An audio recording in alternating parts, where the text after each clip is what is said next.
Ciao Juventini of the world, my name is Giuseppe, welcome back on the channel. I promised it, and you know it, here on the channel, when we promise something, then we deliver. That in 2025, I would have started with once a week, a quite nice, I will try also, because this depends on me, a qualitative debate, speak, talk about Juventus. This is what we'll do every Thursday. Maybe it will change, depends, because we adapt to the request of the people. You see it in the title, it's written Juve Talk, and then you can also read Juventini of the world. Who am I describing? Who am I speaking about? It's not always the guest that we have with us, because we will have Juventini. We'll have people that are loving Serie A. We'll have people that do not care about Juventus, but they have an external view. But Juventini of the world are the people, you guys, that are watching, because without you, it would be impossible. But I'm not alone, of course, because today we have two fantastic guests. We have Marco. It's not the first time that he's here. Ex-colleague of mine, actual friend of mine, someone that I had the opportunity to meet in Saudi Arabia, in Riyadh, in the beginning of 2025. Someone that is a great person for Italian football feed TV. We know it, and also CBS. Ciao, Marco. How are you doing, buddy? I'm doing great. I'm getting flashbacks of when we used to host the show together. For some of the people in the chat, I'm sure they remember, we used to do Juventus's Twitch, and I had some great memories doing that. I have to say, Beppe, meeting you was incredible just a couple of weeks ago in Saudi Arabia, of all places, because you still never came through on the bet. You know, you're supposed to come see me in New York, so we had to go meet halfway across the world and go to Saudi Arabia. But yeah, it's amazing to be here. Excited to have some fun. And we got Europa League on one side. We got plenty of stuff to talk about with Juventus as well. So it's going to be a good show. Thank you, Marco. And then we have someone that actually is the first time that I'm meeting live here, so we will discover a hash together. But when I said, guys, is there a certain person that you want me to invite for this show? A lot of time the name Hajjball came with some comments. Guys, Beppe, this guy, he's speaking about Juventus as well. He's speaking about Serie A, he's speaking about football in general, but his takes on Juventus are extremely great. His videos are extremely qualitative. At least when he's speaking English, we understand him, not like here on the channel. Ciao, Haj, welcome here on the channel. I appreciate you having me on, bro. It should be a blockbuster of a show. I hope so. It will depend on you, of course, Haj. So we are expecting a lot of hot takes. Let me also say hello to all the people that we have in the chat here. But first of all, saying that we are 35,909 Juventini of the world here on the channel. To the moon! We need to make them grow. That's the objective. Ciao Roberto Gallo. Ciao Khalid. Ciao Stavros. Ciao Nino Sport. Ciao Thomas Maklov. James Stanislavski. Peter Gitti. Ciao Lorenzo. Yes, I'm here, Lorenzo. I'm here. Ciao Juve Cornercast. That one day, of course, we will invite here on the channel as well. That is saying, Beppe, can you say hi to Marco to me? It's done. Ciao Gianni Muscat. Marco on fire. We have Fabione Massimo Lesto. We are with a lot of people. I'm extremely happy. And the first donation to open the ball. Hajjball knowledge for Beppe is what we needed. Thank you, Sergio. Thank you, Sergio, for a first donation. Okay. Can I say something quick, Giuseppe, before we get started? There's like 300 people that are watching right now. Make sure, if you haven't yet, hit the subscribe button. Giuseppe, I watch your content all the time. You do an amazing job at covering Juventus for so many fans, seeing the amount of people that also saw you in Saudi Arabia, and thank you for the content that you're putting out. So if you've ever enjoyed any of this content, make sure you subscribe and like the video, because how YouTube works, if you like this video, it's going to get shared to way more people. Giuseppe can grow his audience. It'll take you literally 2 seconds to do. So let's get that first before we all start arguing, all right? Thank you, Marco. You know that I will clip that one and that will become viral. You know that, huh? Free ads. Guys, before starting deep diving in the problems of Juve, because we are in a crisis, I would have loved to speak and to inaugurate this one with a victory. It's not like that. It's okay. Before speaking about Juve, because otherwise people will not listen anymore, can we start speaking about that Champions League format, the league phase that yesterday actually finished after 8 match days, after 18 games simultaneously. Marca was writing, una noche que nunca hemos visto. We never saw a night like that. Was it that great? Yes or no?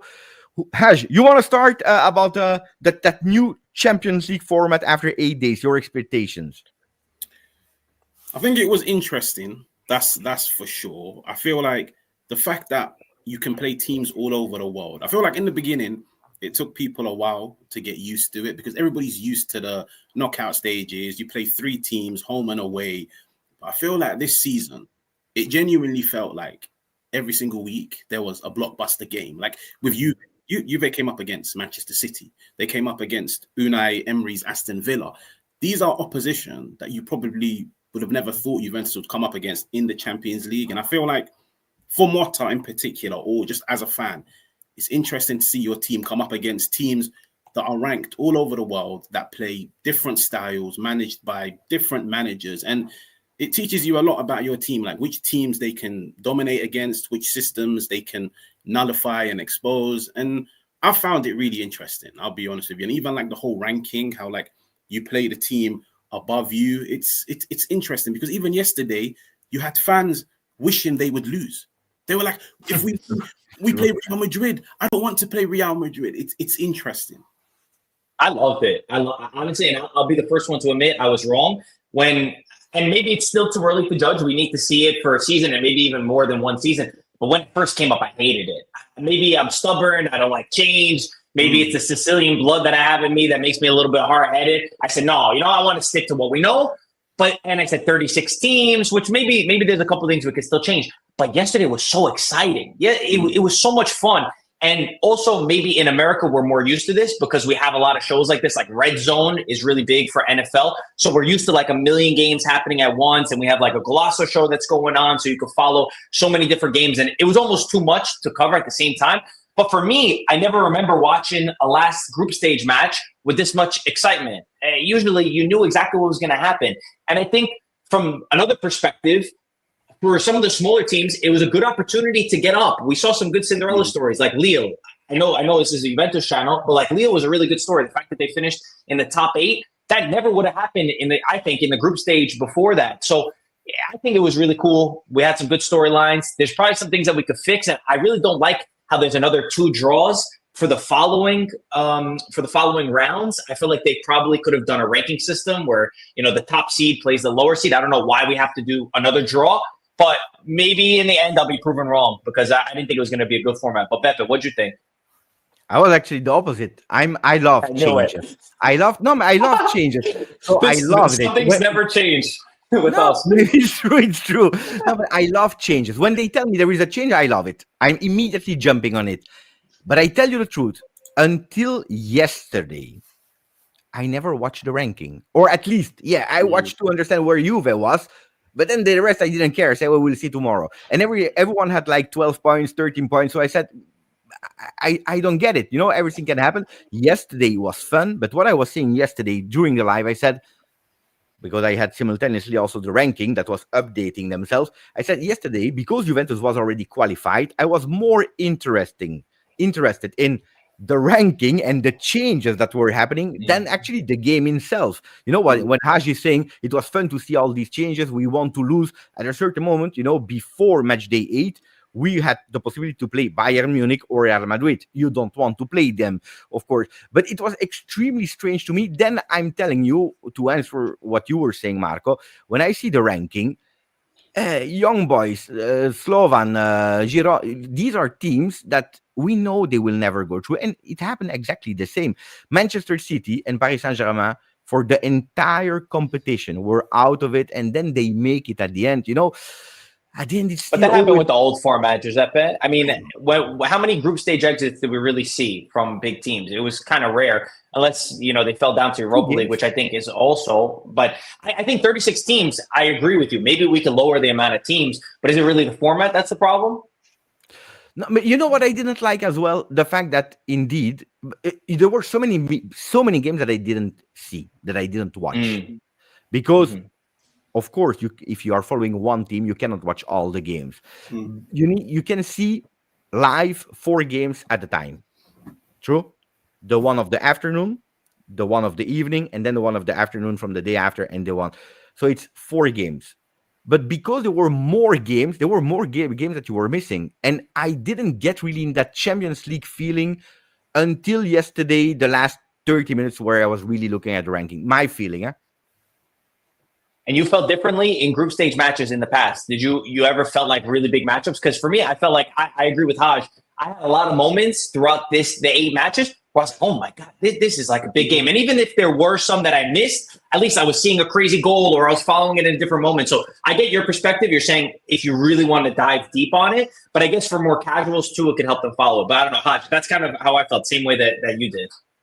Yeah, I look at it like this. Like, you see in the group stages, there were periods like in the past decades, you'd look at the fixtures on Tuesday and you're like, there's no good game. Like, you've got Liverpool against maybe a team in Russia and you're thinking, I'm not really tuning into this. But with this one, like, I only really spoke about Juve's opposition. There was a period where Milan played Liverpool. Liverpool, I believe they played Real Madrid. Like, there was a good game every single week. And I feel like that's the most exciting thing. I agree with Beppe, which is, if you're following Juve and in the back of your head, you're thinking, it's Madrid against Liverpool, I can't really tune into that. But it gives you like an incentive to go back and rewatch the game. And I feel like yesterday, the turmoil all over social media, like, I couldn't believe it. People were sat watching games and they were like, I want us to draw. I want us to waste time, even though we're losing, because I don't want to play Inter. I don't want to play that. I feel like that is the most exciting. But everything changed so quick too. It was like kind of hard because so many things were changing. One goal, like the Sporting Bologna was the perfect example. I was watching that until the last minute, where if Bologna would have scored one more goal, I believe Sporting would have been knocked out. And I think at the I don't remember the scenarios. I can't. There were too many games at the same time. But I remember one goal would have changed so much. So like, if another team calculated and said, we want to draw, it kind of wouldn't work because you didn't know the next stage. So I'm not saying it's perfect. I definitely agree that there's stuff that we could fix. I thought it was interesting, too, to see the different attitudes that different coaches had. And I think they're going to learn from that. Like Simone Inzaghi, I know it's about Inter, and Giuseppe's not going to like this. But if you say the truth, Simone Inzaghi, he really rotated for a lot of this Champions League match. You think about Arsenal, he's rested 5 different players. We had a stat on the amount of players that have started in Serie A and Champions League. He used Serie A as the primary competition and the Champions League backup, and they still finished so high. So even seeing this and the intricacies, I don't know, I kind of enjoyed it. Look, let me read the extension of the membership of Roberto. They say, Marco, I've been watching you since you were making videos in your garage. You have come so far. What's your opinion on the Juve management? We'll get there. We will not anticipate too much. Roberto will remain with us because we will slightly go towards end transfer Mercato. So also Kevin done so, but also about Juventus. But okay, guys, surprise team of the 36 teams and disappointment team, according to you. Who want to start? I'll start. I said Lille before. I know it's not a big name, but they put in some massive performances. Atletico Madrid, Real Madrid. They tied Juventus as well. Jonathan David was on fire. Again, a team that we never expected to go that high. And disappointment, RB Leipzig, I would say. I thought that there was a lot of talk that maybe they were going to push in Germany in the Bundesliga this year. They completely fell apart. And for a while, they didn't even have any results, any points. So I would put them. But yeah, I see the comments of saying Juventus as well. I went more high and low, teams at the top and at the bottom. But yeah. I think for me, surprise, they finished in the top 8, and I'll give it to Aston Villa. I really would. Like, I feel like first time in years back in the Champions League, new format. So it's not as if they've walked into it and they've had that luxury of the old format. No, they've walked into the new format. It's intense. You're coming up against big teams. For them to finish in the top 8, I feel like that's really impressive. And for me, I'd say the biggest disappointment is not even a team that didn't not make it. I'd probably say Atalanta, as wild as it may sound, because just 3-4 rounds ago in the Champions League, Atalanta were sitting top. They were top. They were unbeaten. No matter who you threw at Gasperini, he came out on top. And for them to not make it in the top 8, for me, that was like disappointing, because even yesterday when I was looking at it, I was looking at the top 8 and I was like, surely Atalanta are here. 3 weeks ago, I made a video on them and I was like, they're at the top. And they came up against Madrid, and in my opinion, they played better than them, but they still managed to lose the game. And for them to finish 9th, it's a little bit disappointing when you know like where they were just a month ago. I think they were a little unlucky too. I haven't seen a lot of their matches. Like the game against Real Madrid, you think about Retegui in the end, if he scores that goal. Arsenal, Retegui also missed. I love Retegui, but he missed the penalty kick where they dominated Arsenal. And even then they had to go to Barcelona. I know Barcelona didn't have anything to play for. They get the 2-2 offside goal as well.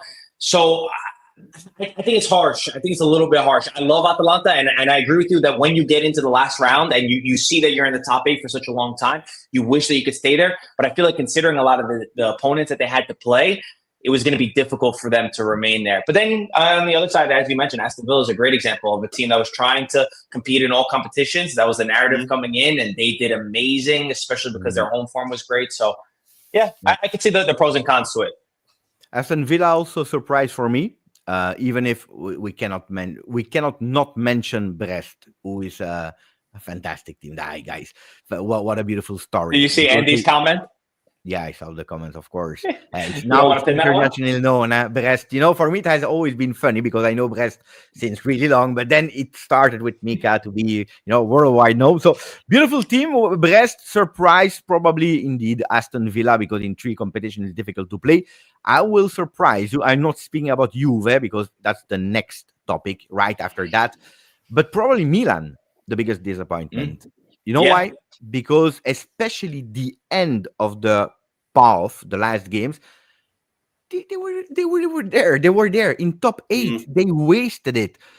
I don't get it. Okay, they had a coach, they changed the coach, they have that grinta, and they go out of it against Marco, Piazza, and Cannavaro. I don't get it. I really don't get it. According to me, they wasted a huge, big opportunity there. Yeah, that's a really good point. Yeah, the other one is really funny though. Is Which it Sir one? Raz? Sir Raz, scroll up a little bit. This one. Yeah, you get it? Better than Lille Brest. Oh, that's a beautiful one. Yeah, we're like 4-year-olds over here.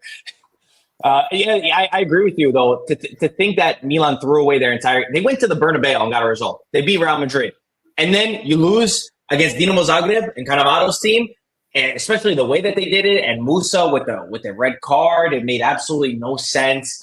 So yeah, that's actually a really good one because it was set up perfectly for them to be in the top 8. But if we say the truth, they're not a top 8 team. They wouldn't have deserved to be in the top 8. I would say. So, basta Europe. Let's speak about yesterday. Juventus 0, Benfica 2. Hajjball, speak about the. I don't want to speak about the game. It hurts me. Oh, yesterday's game. It was. I definitely wouldn't say it was as disappointing as maybe the game against Napoli, because that game was just a game of 2 halves. Like you saw, the blueprint was there in the first half, and it's like they just threw it out the window and played a completely different game in the second half, which costed them. I feel like with yesterday, I've watched every single Juve game this season, and the amount of times the game's ended, and I'm like, wow, 65% possession. Wow, 70% possession. And I've come out and said this so many times, like, possession without any purpose, without any intent, it's useless. It really is. And I was watching them and I was just like, they're holding on to the ball. They're retaining it. Like there was a period, I think, in the second half, Juventus had like 85% possession throughout a 15-minute span. And I just sat down to myself, how could you have 85% of the ball and in that 15-minute span, you have 1 shot? Like, what are you doing in the final third? And I feel like it was just frustrating because you see they were sustaining pressure. Benfica couldn't even get out. They were just resorting to long balls, which Juventus would get, and they would progress play forwards. But it's like Kenan against the low block, he's struggling. Conceição yesterday, I feel like he showed the whole world for all of his ability to beat the fullback. When it gets into the final third, and now you're required to be decisive. So make that right decision, whether it's a cutback, whether it's a cross into the box, whether it's putting your foot on the ball and just recycling. He always made the wrong decision. And for me, like the icing on the cake was, I think it was on like the 88th minute. There's 7 Juventus players in the box and he tries to cut it back. And I'm thinking, come on, like surely read the room, know what the right move is. But me, when it comes to Juventus throughout the season, I've always said, if you want to play a possession-orientated game, you need to play with intensity. So you need to pass the ball around, give and go. With Juventus, it's just give. There's no goal. So they'd make the pass, but they wouldn't follow it up. They wouldn't get into like a more dangerous area to receive the pass. And it's just slow. And the slower you move the ball, the more you allow the opposition just to get back in their defensive shape. And it was crystal clear from the first 45 minutes. Benfica are a physical team. So they will win their duels. Like that Portuguese guy in the midfield, Florentino Luis. Did you see what he was doing? He was winning every duel. no matter what you threw at him. And I was just sat watching the game and I was like, move the ball quicker. But they just weren't. And if you don't move the ball quicker, if you don't capitalize on getting the ball into dangerous areas, you'll never score. And I feel like that's been the story of Juventus this season. Marco, you want to add something on that one? Then I have, of course, my take as well. But you want to add something? Yeah, from a tactic perspective, I mean, I agree with Haj, and I think that you could like a style of football, you could like a possession base, you could like a counter-attacking style, whatever. That's subjective. But for me, at the base, there has to be a spirit. There has to be an attitude, a character, and then you could criticize, and then you could talk about the tactics. And for me, that aspect it's so lost within this squad, and I think that's the disappointing thing. That's where it goes from us trying to justify, and I think in a lot of the content that I've put out there, I've really been a big believer in this team, and I'll be honest, I keep using excuses. I keep saying they're a young team. The injuries, Bremer, it's gonna come, it's gonna click. We usually go up in matches, but then we fall. But then when you watch games like this, it really it hurts to see, and you start having real question marks around the squad. I think it was the first moment that I really had to say to myself, have I been lying to myself? Have I been telling myself that it's all going to work out and it's going to be okay? And this game, and it played at home, played against Benfica at home, and I know Benfica has an amazing record against Juventus. I think it's 7 wins out of the last 9, but still, you can't go out at home like that for me. I agree. Look, you know what made me extremely angry? A few things, but the first thing is Juventus had no pressure because you were already qualified.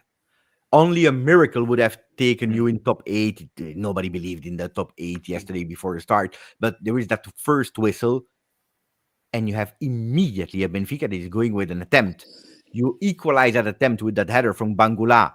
And then you have another one that you're conceding. So in 90 seconds, 2 attempts again. This is not a team that is playing without pressure in their home in the last game where you are doing some rotation, but not even too much.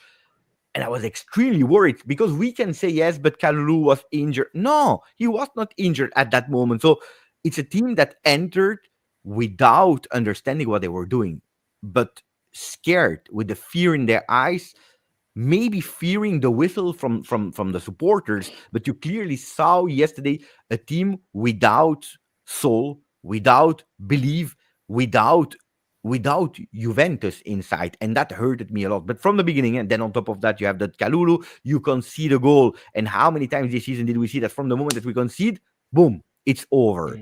What really shocked me from a tactical point of view, because people, they know my take, I made it yesterday, 4 hours live, and then also the video this morning, so I don't want to repeat too much today, but it was this stat, guys.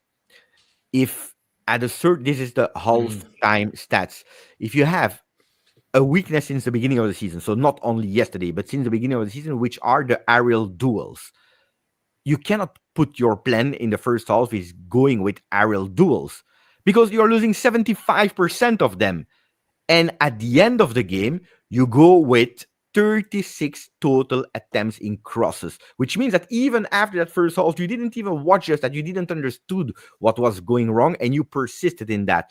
And I went totally angry with a certain moment. One of the last one is Weston McKennie that is trying with a cross to reach Conceição.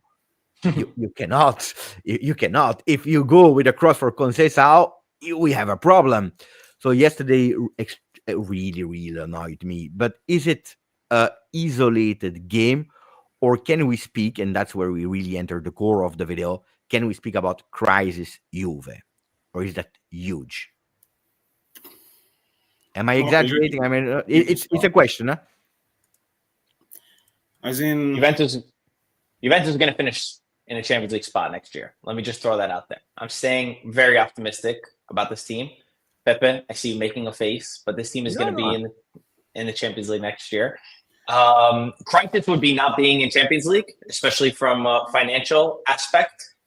When you look at the performances, though, it's hard to argue against it, especially in the last matches.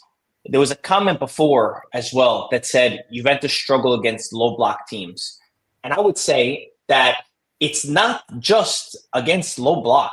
They struggle. Indeed. I favored this comment because I wanted to come back on it. Tell it, Marco. You're saying the words. it's not just that. Yes, for sure, Juventus, when they get to the final third, there's no creativity. We could all agree on that.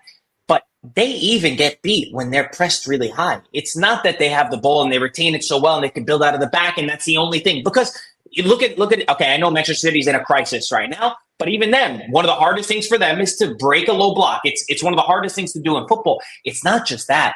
And if it was just that, I think we could rationalize a little bit different. And Suraz gives the example that I was just going to say. Stuttgart pressed Juventus for the entire game, again, in Juventus' stadium. And then a game that I was at was Juventus-Bologna, where Bologna dominated.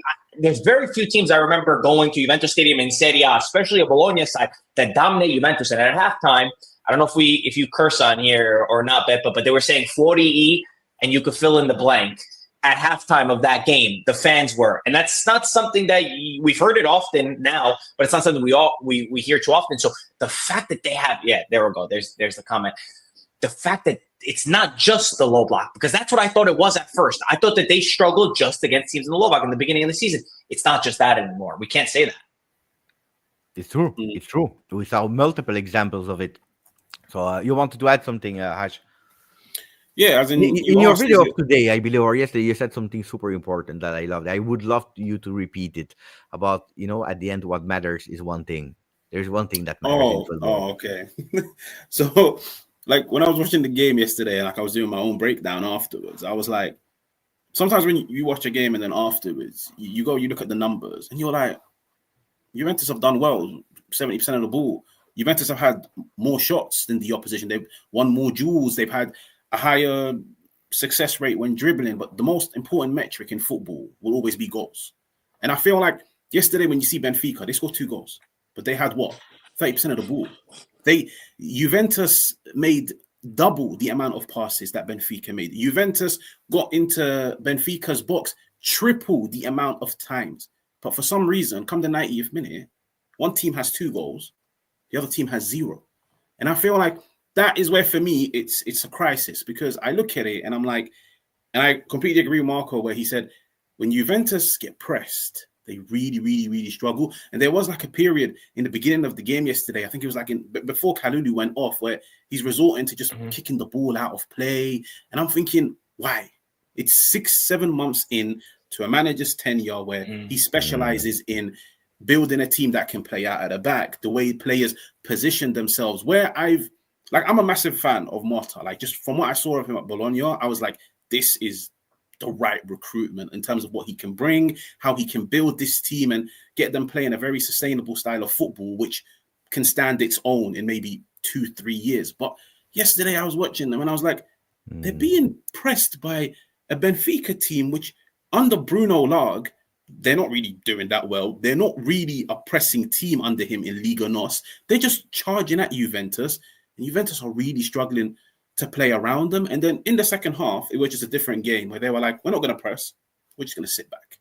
And they sat back. And it was a tough watch, I'll be honest, because you could see he was rolling the dice. He was bringing on substitutions. He was playing players out of position. But Haj, can I interrupt you? They learned from their mistake against Barcelona. In 1 week, they learned. While Juventus, and this is probably what is worrying a lot of fans now, we don't learn. We are repeating the same mistake game in, game out. Against low block, against high block, against whatever team. There is only Milan that we did really well. But probably because of them and not because of us. Only that one, the other time didn't go so well. Because we didn't know about Conceição yet. I still have nightmares of the 0-0 game. The one instead, the first, Mamma mia, what a disaster game. You remember this? Yeah, the worst games. Since then, Marco, since then I go this. It's over now. I know. Yeah, you look better. You look better with that. I look better. You should wear it more often. A disaster. Yesterday, I said I can't watch it anymore. No, but this is for 24-25. When I can't watch it your anymore, name on it. It's over. Who got you that? Who was it a gift from? My sister with Giuseppe, a beautiful name with a heart. My sister, she's great. Huh? Sorry that I interrupted you, Haj. Look, I recapped it yesterday with the words of Perin that are, according to me, really fantastic. It's in Italian. I will not read everything, but at a certain moment, it's saying, "Ci sono le aspettative perché siamo la Juventus." So there are expectations because we are Juventus. But in this right moment, we are not at the level. And I think that he said the words yesterday. He said the words. It's big words. Huh? He's not speaking about players. He's not speaking about coach. He's not speaking about management. I believe that he's really speaking about 360-degree about everyone.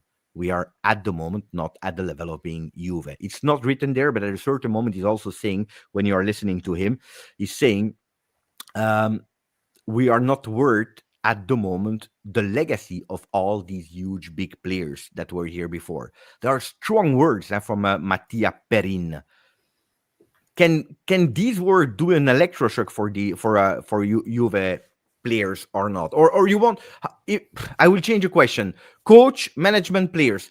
How much of the blame do you want to put on the three topics in terms of percentage?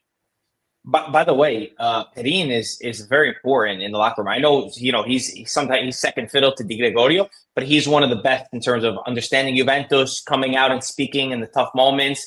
If you follow a lot of what he says, so for him to say it, my point is, it means a lot. I think, of course, like anything, it's spread amongst them.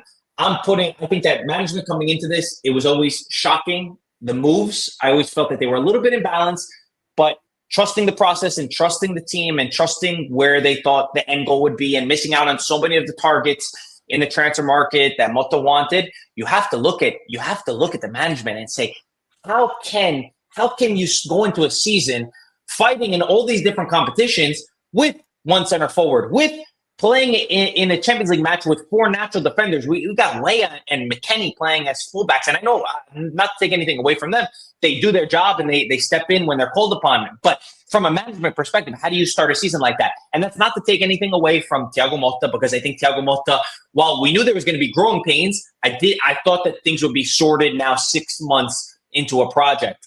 But do you remember, Marco, we were sending messages after Allegri. We said, who do we want? And there were two names that we were mentioning. Do you remember them? Can you let either Hajj or maybe the comments should guess who the second name was? Okay. We said Thiago Motta for sure, but it was a second name. Yeah, guys, right in the channel, Marco and me. I have of course, the evidences here. Be careful, don't show our other messages. If I'm not wrong, you were even pushing for the other one a bit more. If I'm not wrong, I pushed for Thiago Motta. No, De Zerbi. Giuseppe hates De Zerbi.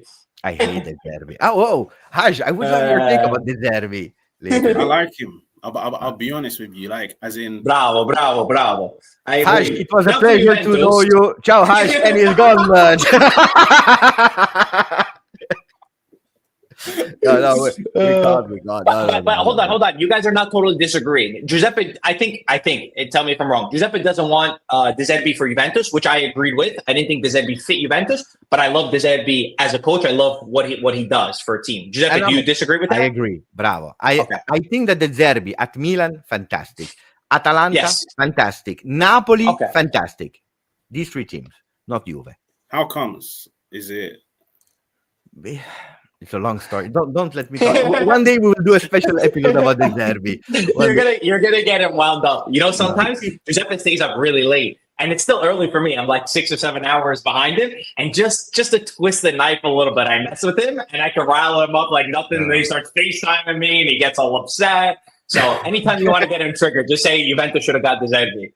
No. De Zerbi. Then of course. The day that De Zerbi will sit on the bench, because I tell you an inside story. Giuntoli loves De Zerbi.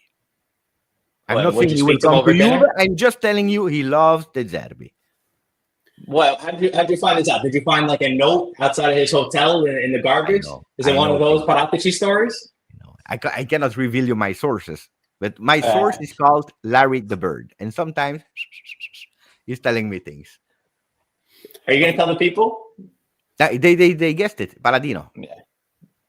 Paladino. I like Paladino, but I want Conte. I love Conte.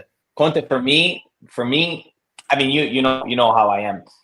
I'm not saying he's a perfect coach. I'm not at all.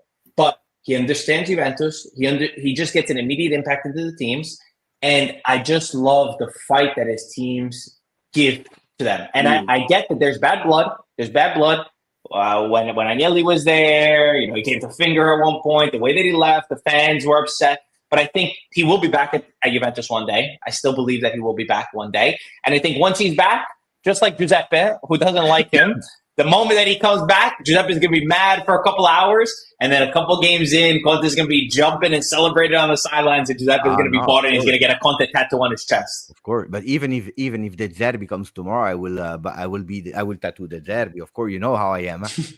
I you know that. Chef with an X. He wrote a question. Thank you for the donation, Chef. Really, thank you for supporting the channel. Maybe Hashi want to answer that one. Is it possible that Thiago Motta might be clinically insane, doing the same thing, expecting different results for not changing his approach during the game? Do you consider that he's always doing the same? Because this is one of the debates I always have with my people here in the chat. I have my opinion on that, but I want to hear you. Is he always doing the same, like Chef is saying? I think when it comes to Motta, like the thing that's probably disappointed me the most is I feel like as a manager to grow, you need consistency. So, for example, if you want to play the 3-2-5 in possession with Cambiasso tucking into midfield, you need to keep doing it every single week. And I understand suspensions, injuries, it forces you to change things. But even like me recently, I've been watching Juve. And the reason why I'm looking at Motta, and one part of me feels like it's a cry for help, because I'm watching him. The fullbacks don't really invert anymore. They don't. At times, I'm seeing Locatelli dropping between Gatti and Kalulu, and they play out in a 5-2-3 shape. And I'm telling myself, okay, it's because Gatti and Kalulu are not the most progressive on the ball. So you drop Locatelli. But where the problem is, when you drop your midfielder, you've now sacrificed the midfielder. And then that's where it touches on like people like Coop Miners. Can they drop deep and do what Locatelli does in that second phase?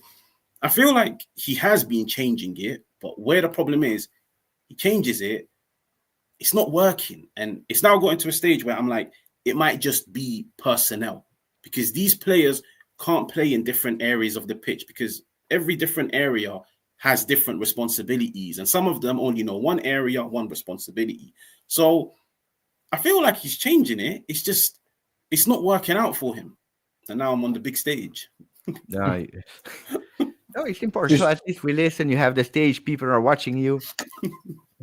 Giuseppe, can I add one thing? And I know you have a sophisticated audience. Stage. Marco, you want the big stage? Oh, no. Put me small. Put you big. Put you big with the thing over your face. Sleeper over. I know you have a sophisticated audience, so I'm not saying that they think this, but I think a lot of the narrative around Thiago Motta and Juventus coming into the season was also wrong. Maybe people didn't watch Bologna, and I watched them very heavily last year. True. They were not a team that played this electric football. And every time I see people say, oh, we thought we were going to get 1 million goals. We thought we were going to get this, like Vincenzo Italiano, who just goes for it and concedes at the back. The reason why Bologna was great, the reason why Bologna made history and got into the Champions League for the first time in 60 years was because defensively they were solid. They were the third best defense in Serie A. And if you watch their games, they retained a lot of the ball, so that's why they were really good defensively. But that was the strength in them. And I think coming into the season, number one, that was off. Number one, I think people thought it was going to be something that it wasn't. And number two, I think people also, and I understand because of some of the signings that came in, they put Juventus immediately for the Scudetto. Now, for me, I always thought it was crazy. And I know Juventus' history, you always have to fight for the Scudetto. I get that. I'm saying from a fan's perspective, from an outside perspective, I think Juventus should always fight for the title. But my expectations were never that this Juventus was going to compete for first place, because I thought it was too young of a team. I thought that Motta's going to have growing pains. So I think that also hurts him. That's not to say that what's happened so far is justifiable and it should have been better. But I think that also adds to the level of scrutiny that's been on the project right now. I agree with that one. Look, there is a fantastic, beautiful question from Softage that I want to come. Softage, I prepared that one because I wanted to go towards the captains. So I will come back on it. But you still didn't answer me. Not Marco, not Hash. Percentage divided by the coach, the management, the players. More or less rough, huh? Maybe I'll go 40-30-30. Coach more and then 30-30. No, I would. 40 management, 30 players, 30 Motta. You agree with that, Marco, as well? Yeah, more or less. I was going to put 45 on management, give or take. Couldn't figure out the math on the rest of it, so I'll stick with that. I definitely think that management is slightly above Motta and the players. What about you, Beppe? Put yourself in the big screen, and then tell us. Put yourself massive, please. Bravo. Spotlight. Don't get nervous. No, management first. I always say management. I like the comment of Marco below. I would twist it. For me, it's 50 management, 30 coach, 20 players. Because I can be angry with the disaster game of Gatti yesterday. That was horrible. But let's be realistic. The guy is playing 19 games in a row. Game in, game out, game in, game out, game in, game out. On top of that, you put him in a defensive line with the right back that is a right wing, with the left back that is a midfielder, with the other center back that is I can understand that the game of Gatti individually was a disaster yesterday. But guys, can you blame him? Can you blame Locatelli yesterday at a certain? It's not his role. It's not. He can grow maybe in the future in that, but it's not his role. He's playing like a midfielder that is playing 20 meters in the back. So I cannot blame. What I can blame them is what they put, because yesterday I didn't see the fire on it. That I can blame. So I also put a big percent, because 20 is a lot. Coach 30, the management 50, for a lot of reasons. I want to answer the question of Softic, and then we go towards the management. There are two different sides on that question, because Softic is speaking in general about the captain. How many captains did we have? Thank you for the donation, Softic. 7. What do we think about these captain changes? I don't think I've seen this happen ever. Must be confusing for the team. So it already happened, and it happened last season with Bologna in the beginning of the season. This is really a Thiago Motta thing, to rotate the armament in the first half of the season before identifying. This is really a Motta thing. So it already happened in history. At Juve, never. Now, I will let you guys go with that captain go before we go on McKennie, because I really wanted to go with a special topic about McKennie later. But first, about that captain thing. Yeah, I'll start off. I think it reminds me of what Fonseca was doing at Milan. You remember what Fonseca was doing there? It was giving the captain's armband to different players every time.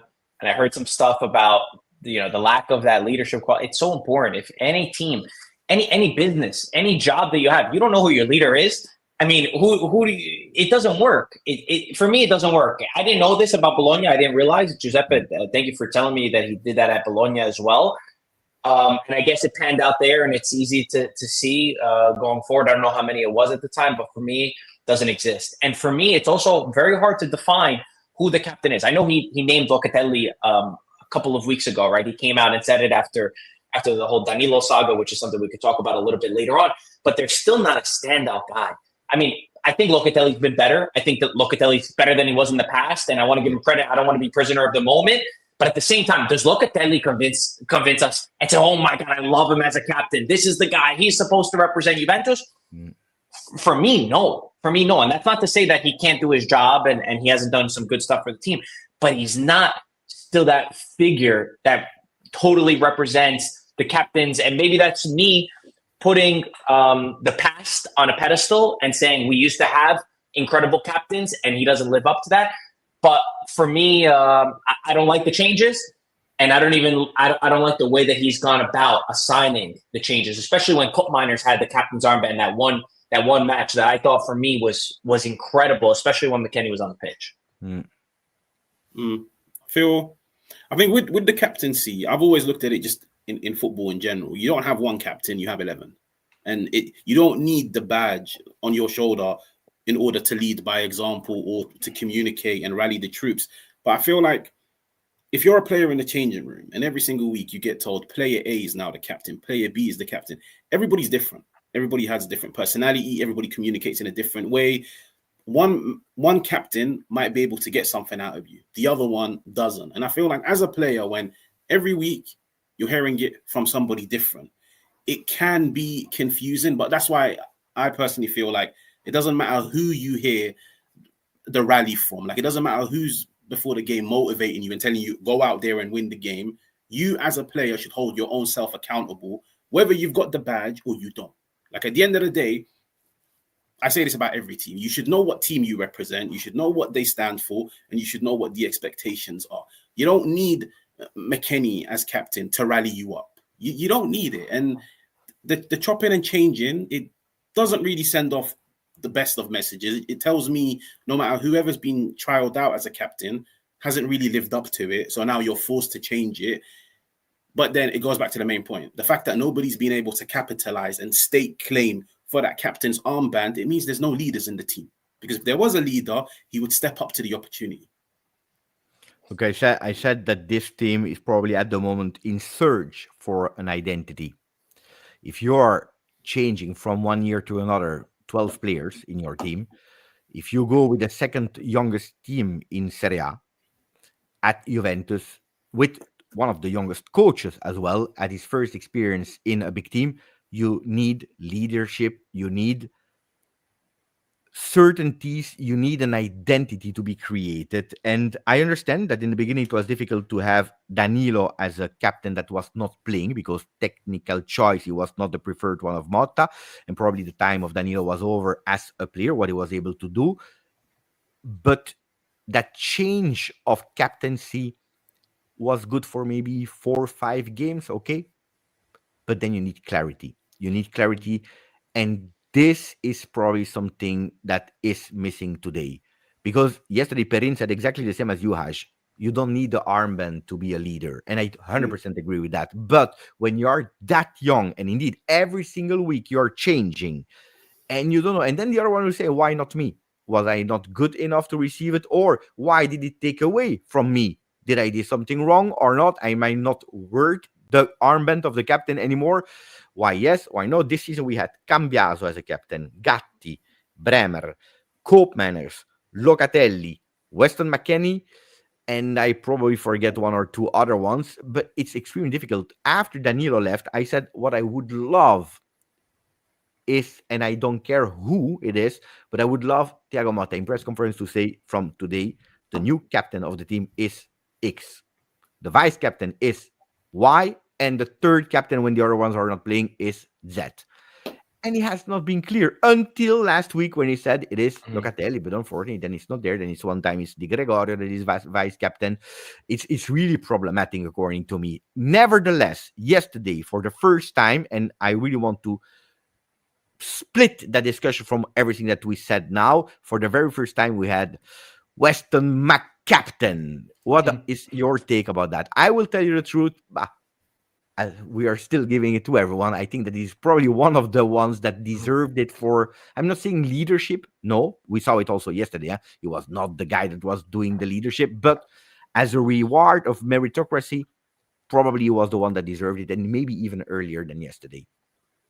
I totally agree with you, Giuseppe. And I remember, again, the match where I saw Koopmanners was given the captain's armband, and I thought to myself, this should be McKennie for me. And I get that it's weird because McKennie, he was cast out. We thought he was going to leave Juventus again. And he's kind of had the same summer happen to him over and over again. And he fights his way back into the team. But for me, he represents what Juventus is about. And I'm not saying that he's the most skilled player on the team. He's not always playing his right position, but the man plays with heart. And at the base, that's what you need. I think he also understands the club. I was really lucky when I went for the match against Bologna. I had a chance to speak to Thiago Motta, and I asked him about McKennie because McKennie's a really important part of a lot of the CBS coverage that we do because he's an American face and he plays at the biggest team in Italy. And I asked him, I said, because the question mark was, why is he starting so many games, especially in Champions League, right? That's what they kept asking. He said, besides the quality that McKennie has, let's put that to a side. McKennie steps up in the big matches. He knows how to play in the difficult moments. He doesn't get nervous. He doesn't get scared. Starting in a Champions League match, he's got, I think he's got the most experience, most Champions League appearances in the squad, maybe after Danilo was. And that's why he was playing in his squad. For me, that signals everything about a captain. Now, we don't know everything. We don't know what goes on behind the scenes. But I thought that would have been the obvious one, especially when you have one idea and maybe that captain's not there. Why do you still keep moving it around? Because pretty much McKennie's always been there. Then on the other side, I would love the story to rotate the captaincy gone. In this team, you should stop it as soon as possible and saying you have one captain and that's the captain. Basta. We need leaders, like Haj said earlier. You wanted to add something on that one, Haj, or I go to the next one? Because we said that go. I agree with Marco, which is like he definitely deserved it based on his performances as of late. And I feel like with a captain, you're supposed to just go out there and lead by example. And there's been plenty of games this year where I've watched Juventus and I've been like, best player on the pitch is McKennie. And I feel like it says a lot about him, the fact that so many times he's been my man of the match and he's playing out of position. So what does that tell you about him? The fact that he's playing out of position, yet he's still dropping a man of the match performance. It tells you he understands the weight of the shirt. He understands the responsibility of being a captain. He just goes out there and he gets the job done. And I feel like if all the other players had a similar mentality to him, Juventus would be far better than they are at the moment. I tell to close the discussion about the armband, that when I played football, I remember my first experience. I was 8 years old, and the coach there to the kids, you know what he was doing? He was looking at the birthdays, and the one that was having the birthday in the week that we played the game, he received the armband. I was happy. One time I have been a captain of my team, I was happy. But guy, I was happy. I didn't make it, I'm here on YouTube. I'm not there, so maybe you should now change his love. It's the reality. I promised you. And the story is even longer because you want the full story? I want the full story. The full story is that the day that it was my birthday, I was waiting for that captaincy and I didn't receive it at first. And I was extremely sad. So I went to the coach before the match started. I said, it's my birthday. And he said, no, it's not your birthday. My father, when he subscribed me to the club, he messed up the date. So he said 10 of November instead of the 11th of October. And the coach didn't know. Then he spoke with my father. He was thinking I was lying. And then at the end, the things came good. I received it. But I was really sad. And then I was extremely happy. Can we get your old coach on here and interview him? I have so many questions to ask. You as a player? It's a real story. What position did you play? When I was bench right. When I was bench right. Then I became good. And I actually split. You know where? Okay. Yes. What was my position? What was my position? From right bench to left bench when you got good. No, I became you got closer to the coach. No, I played on the field. You were a regista. You were right in front of the defense. No. I was left winger, adapted into a left back at a certain moment, but my preferred position was that 3-5-2 alone there on the left. I was running. Maybe compare yourself to one Juventus player in history. Oh no, I cannot. Come on, just give us a profile. I was a Lichtsteiner. Lichtsteiner. I love that. I was Lichtsteiner. Not technical, not a great goal scorer, but I was there. And if it was important, like the first goal in the Alliance, I would have probably scored it. I would say more Estigarribia. Just a random guess, though. Yeah. Estigarribia is good, huh? It's good. Or a Giaccherini. No, Giaccherini's too high. Guys, question. The management, we gave them a percentage. Where did the management fail or not? And what are they failing at the moment, the management? How can they help also in supporting? Why are some people pissed off with the management? Can you click some of the comments? They're funny. This one. Baldy, Lanza Fame. Remember Lanza Fame?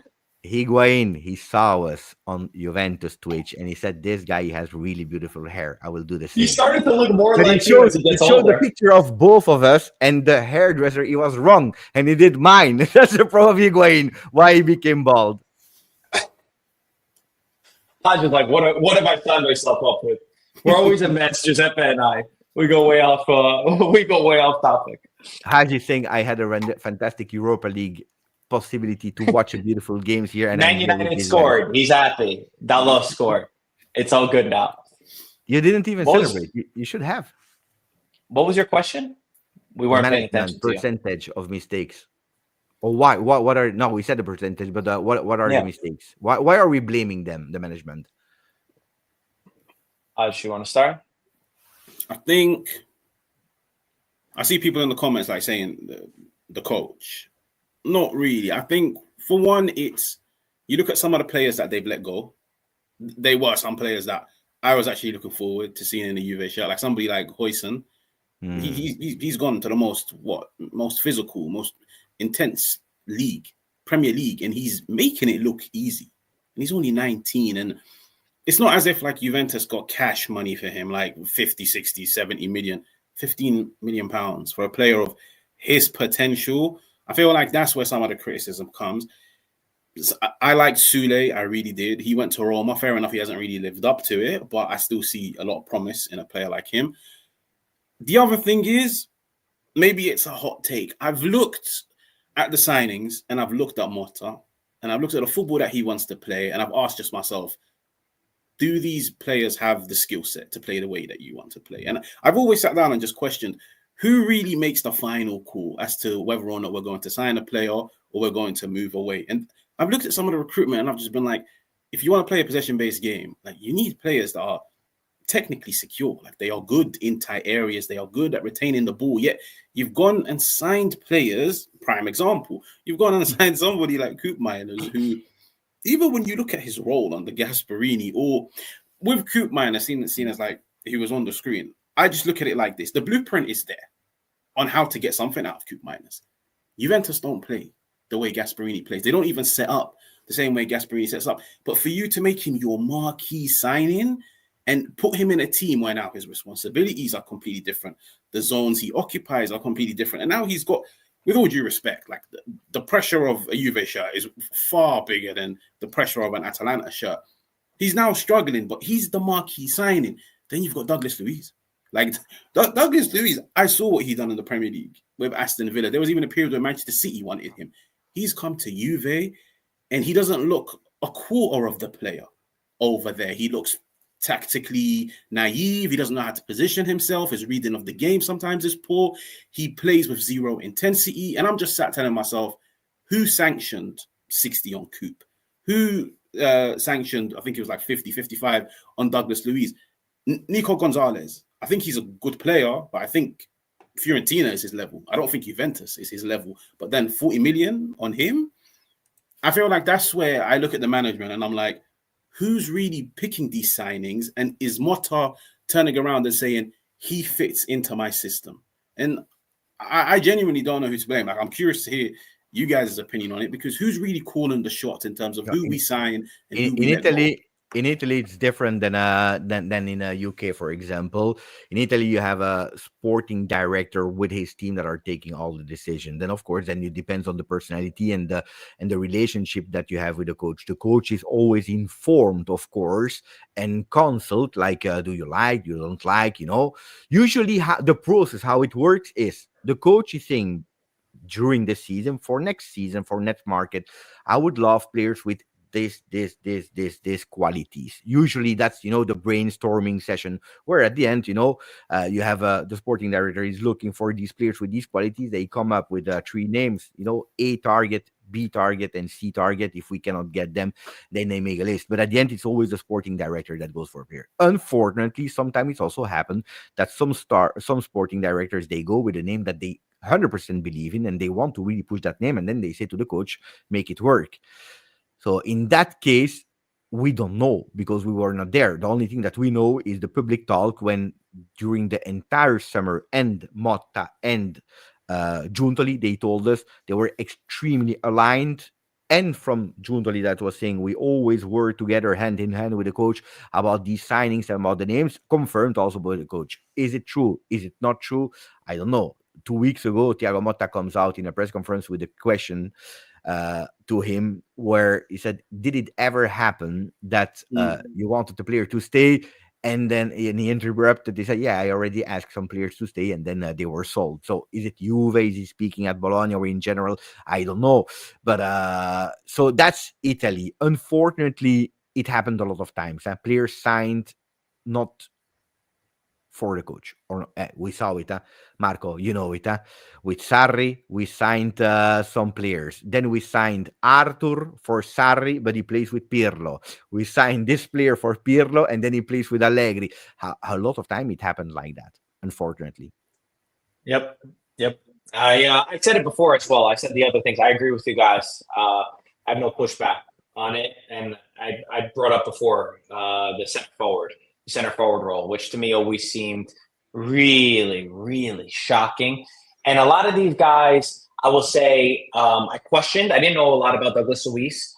I also thought Nico Gonzalez, I liked him at Fiorentina, but I said, okay, to get to Juventus, all right, maybe they have something, they know something, clearly they know something more than we do. Two points for me. The first one, I read a quote, and maybe this is trying to make everybody in the chat feel better. I remember Hamsik said, so many times with Giuntoli, the first year, it didn't work out, the signings. And then the second year, they came to life. So there still is, that hope. Will they even make it there? Will they ship them out before we get to that point? Who knows? The other thing that I want to add to management, and this is my feeling, I still feel like ever since Agnelli's gone, there's not the love for Juventus. There's not somebody up there at Juventus that understands the club, that puts Juventus's interest first. I'm not saying they're bad businessmen. Maybe they're very good businessmen, and they're looking at the numbers. And there's so many quotes that you could go in the past where they say, top four has to be the objective because that's Champions League, and I get that from a financial perspective. But my thing is, let's use Milan as an example with like a Maldini, right? And obviously didn't work out. He gets shipped out of the club. He's putting the team first in the decisions. It's not just the numbers. And of course, you always have to have a balance. You can't go crazy and spend whatever you want. But I question, is there really somebody that in the important conversations, not an ambassador role or anything like that, in the important conversations that understands Juventus and puts Juventus first in terms of the project? This is me saying that I want Alessandro Del Piero to be there one way or another. And maybe he doesn't want to, maybe he does. I have no idea. But I think it would make a lot of the Juventus fans feel better if there was somebody there, at least pushing back at some of these moves. Where does this put Juventus? You know that Juventus is history. You have to compete for the top. We need to be moving forward and not just sustainable go forward, which is important. I'm not saying that it's not important, but I think the other end of the stick is something not being talked about. Look, what I blamed was, first of all, that yesterday we didn't see anybody speak after the game. I would have loved someone to speak yesterday. Not to ask forgiveness or whatever, just to tell us, we know it. This is not Perin spoke, but I would have loved someone other than the coach, someone higher from the coach to tell us, guys, we know it. This is not acceptable. We are working on it. And I would have been reassured, not happy because we lost, but I would have been at least reassured, like, okay, these guys know that this is the moment to say, hey, it's not okay. Because if they didn't, I am worried that it's because they think that it's not the bottom moment yet and that the worst can still come. Because why do you think that? Yeah, because when do we really hear a manager coming and speaking at high management? When a team wins. Maccabi Haifa, when it's the bottom. That's where we hear the president, the sporting director really speaking instead of the players, taking responsibility, saying, guys, we know that this is not acceptable. Yesterday was one of these moments where they should have spoken, and not when we will lose against Empoli or Como. That's too late. We should anticipate. So I was expecting that. That's one thing. Okay, we didn't do it. And then what we saw in the summer is happening today again. Because when did Koopmeiners arrive? Match day 3, the last day. When did Nico Gonzalez arrive? Match day 3. Same for Conceição. And they are happening again today. We know that Bremer is injured since the month of October. We know that Cabal is injured since the month of November. I was expecting on the 2nd of January, 3, 2, 1, Happy New Year, and then a player in front of the Gem Miracle. That's what I wanted. I really wanted to say, happy, here's the player. Because we knew it. What is happening that we saw 15, 16, 17 names of center backs that are changing every single week, where this one, we go for him, and then it flops because we cannot. And we go with loan players. Loan, why? Because 1, you have no money, and 2, because probably you don't even believe in that player. So if you don't believe in that player, how can we believe in these players? Then I hear about the Flop Kelly, or what is the name there? Lloyd Kelly. What is I don't know the name. Lloyd Kelly. Wait, who is that guy? Like you can tell me the name that Las Vegas, Renato Vega. We have Renato Vega. Las Vegas. I don't know, guys. They have strange names. They're really strange. No, but it looks like they're looking like a rock album. Like Viva Las Vegas. Now we have Encore on Danse from Danso from Kevin. It's all based on song from music. I don't know, but we go with loans. Another loan. It's like that song, another loan. Here I keep another loan. We go with loans. Is that what he's saying in the song? That's not what they're saying in the song. I don't know. I'm saying nonsense, but because the Mercato is nonsense, Marco, I don't get where we are going. I really need clarity. Where is my defender? We knew that Kalulu would have been injured. We knew it. And we are lucky that it's happening yesterday. I will tell you, I will be unpopular. We are lucky that it happened yesterday. You know why? Because if it happened next week when the Mercato was closed, there was nobody. There was nobody to play in the defense. So luckily it happened now, and now we activate ourselves, and now we are going for Kevin Danso. But the name is there up since a month. He should already have been a Juventino. My point. Of course I'm losing it. Of course I'm doing totally crazy. It's not normal, the situation that we are in today. Also, it's another love. It's another loan. It's not another love. It's Joe, you're wild today. I think you need to go to sleep, put that on, and dream a little bit more, because with all this said, even if it is negative, make sure everybody like and subscribe. Make sure you stay tuned for Giuseppe's content. We'll be more positive in the future, right? Marco, tell me one thing, the last question, and then we close the live of today, because I have been with a rant that made totally no sense because I'm angry. But what is the thing that needs to happen today or in the coming days up till the end of the transfer market and before the game of Empoli? From management, coach, player, whoever you want. Pick one topic, and I would ask the same question to Hajj. One thing that really needs to happen to get out of the situation that we are in. I'll say I don't know some of those players, like you said, like Kelly. I can't talk about him. I can't say, all right, you're gonna sign Kelly and the problem we fixed. For me, because I haven't seen it. You could see videos, but when you're not watching them personally, I think it's cliche, but it's the understanding of Juventus. That for me, that's missing. That's missing. I don't know what it is, but I feel like there's not a correlation between the team that goes out on the pitch and then the team with the jersey that they represent. And for me, that's at the base of everything. And how you get to that, there's guys at the top that they paid millions of dollars to try to figure this out. But you have to be able to transmit what Juventus means. What Juventus means is the spirit, the sacrifice. And then if tactically you make a mistake, you slip and you can see goals, I could accept that. I could. What I can't accept is what we saw against Benfica. And I unfortunately I was the one, I had to watch it back this morning because I didn't see it live. And it was the worst decision I ever made. I don't know why I did that. Why would I put myself through watching this game again? And that should not be how fans feel. So you have to get the Juventinità out of these players, some one way or another. What do you think, Hajj? I'll probably say two things. In terms of the management, I'll probably say just moving forward, maybe try to be a bit more proactive rather than reactive.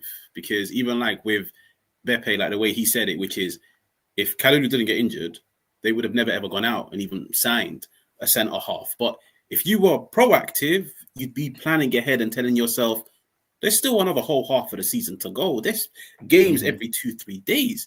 Kalulu, Gatti, even if they don't get injured, maybe they need a rest. Surely you need somebody there to step up. But the fact that it took an injury in order for them to react, and maybe, well, from the looks of it, they're getting Kevin Danso, that doesn't really fill you with like the most of hope. The fact that they're waiting for things to go wrong in order to react. And the second thing, personally for me, just from like the football standpoint, I think from now until the end of the season, I need Kenan in that roaming number 10 role. I'll be honest. Like, just put him in that role, trust him from now till the end of the season. And I could see Juventus offensively improving with him in that more central, like, architect position. Who would you sacrifice? Because you need to sacrifice someone if you want to give that number 10 to Kenan. Or at the moment, Coop Miners is playing there, and I feel like there needs to be like a form of merit in the team where if you perform, you start. But with Coop Miners, let's be truthful with one another. He hasn't really lived up to it, and of course, we can sit down and say system. He's having to adapt. It's the pressure of the shirt. All of these factors are valid, but the one thing that we can't deny is he isn't performing. If you're not performing, surely somebody else should be given that responsibility. And at the end of the day, as a manager, what do you want? You want players to perform. If Kenan goes into that position and he performs, he makes that his own position. And that way there's like fight in the team now. Like, you're motivated to compete because Coop Miners will know.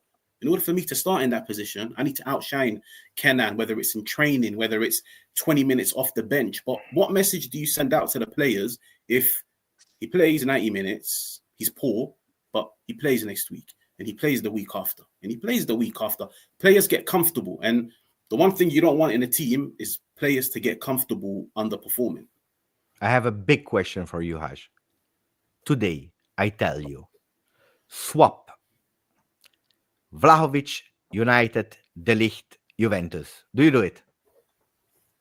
So, striker for centre back. Yeah. Last day of a transfer market. That's what we can do. We give you.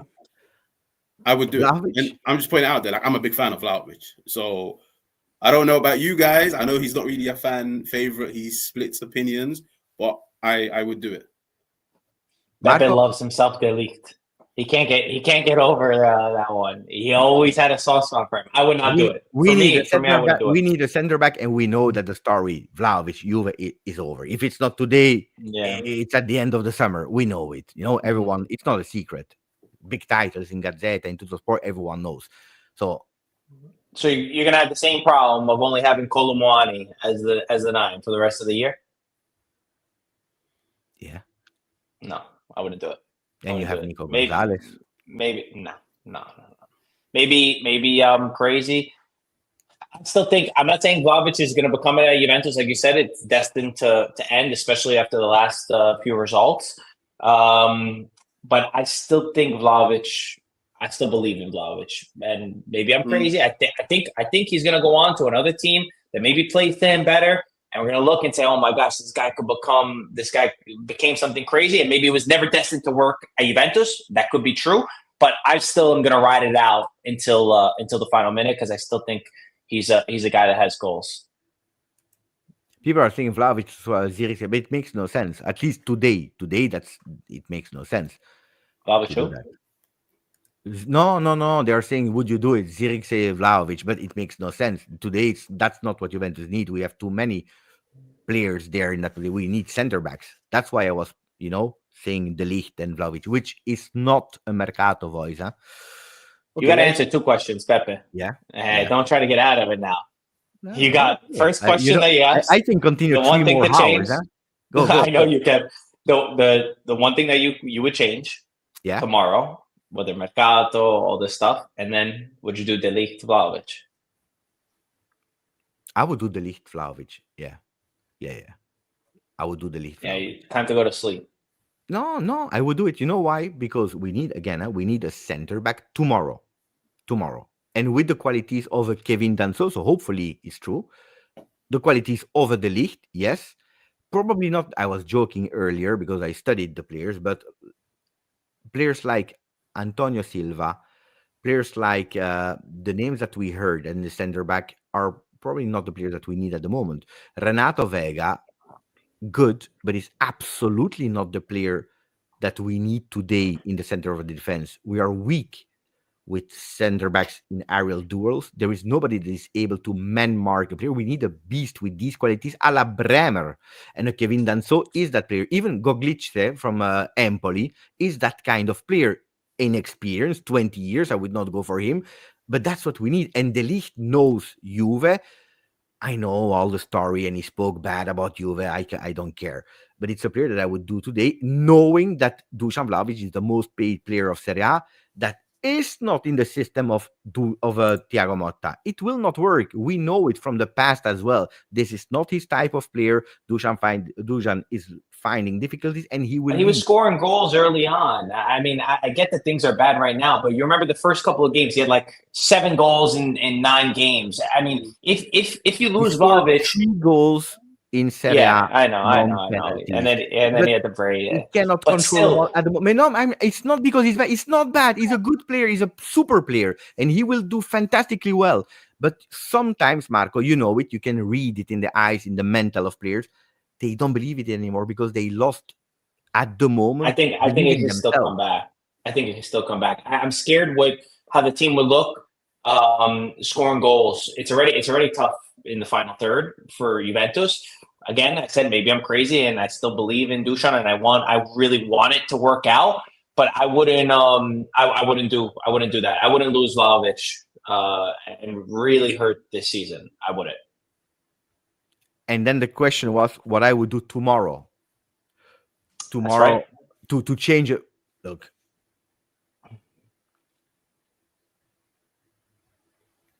I don't believe that transfer market, but I said it in the beginning, will solve anything. Because you know how it is. You bring one player, after 2 weeks, there is that contamination of the mentality of what is going on. If there is a toxic environment, if they don't believe in it, the new player is not big enough to transform everything, except if you bring a Tevez that is coming and he's saying, oh, I'm now the captain of the team, I will do it myself. But we don't have Tevez that will come from transfer market, so that will not happen. So instead of looking for players, which we are obliged to do now with the center back, is, as you said, that Juventinità should come as a priority.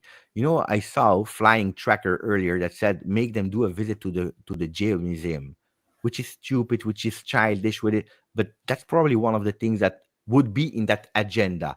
You all remember, Juventus came from 2-7 spots. What did they do? They opened the stadium, not because we were twice 7, it was planned like that, but it was aligned in the stars with a fantastic, beautiful opening ceremony where all the 50 legends that were there on the field, players said after that was a moment where we really understood what it was Juventus. On top of that, you had a coach like Conte that was able to transmit it, but there is someone that needs to transmit it. And I would probably ask to Giorgio Chiellini to stay a bit closer to the team. Available, not starting to be the motivator. That's not what we ask for him. Available. He knows what is Juve. He knows what is Juve. You know what's interesting? I went to Copenhagen, Manchester United last year. As I'm sure you remember that. not for good moments, but it was one of the best games I've ever experienced in my life. Which one? And Copenhagen, Manchester United. Manchester United was up in the game, and Copenhagen won later on. Bardghji scored a winning goal. Whatever, doesn't matter. Before the game, Copenhagen. All the fans, number one, all believed that they were going to beat Manchester United, and Manchester United wasn't as bad as right now. It wasn't the same thing. They had every player from the last time that Copenhagen beat Manchester United, and it was an iconic game.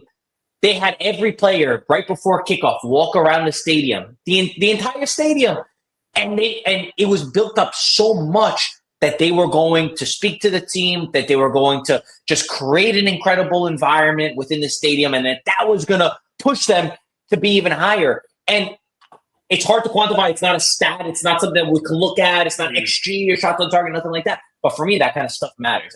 I like hearing that. And I've never watched Copenhagen before that match.